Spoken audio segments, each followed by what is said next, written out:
А Бенджи си беше нещо, което аз си започнах още в Англия, защото с моите приятели си правихме фристайли just for jokes. В един момент почна да звучи legit, почна да звучи като музика и бяхме такива, окей, не трябва да си измислим някакви псевдоними, ако това ще го правим, трябва да нещо да има.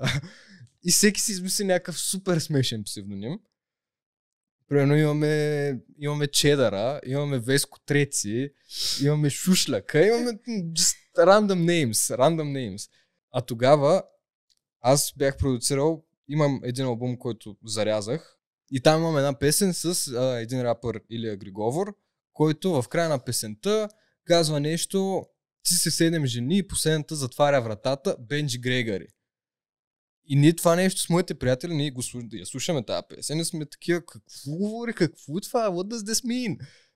Кой е Бенджи Грегори? И почнахме просто на шега да си казваме, ти си Бенджи Грегори, ти си Бенджи Грегори, ти си Бенджи Грегори. И когато дойде момента, в който да си измислим артистични псевдоними за смешните фристайли, които правим, които никой така или иначе няма да чуе, но поне за нас да си имаме characters, бях такъв, окей, аз съм Бенджи Грегори. И много по-късно разбрах, че това всъщност е актьора от Алф. Аз въобще не знаех кой е това човек.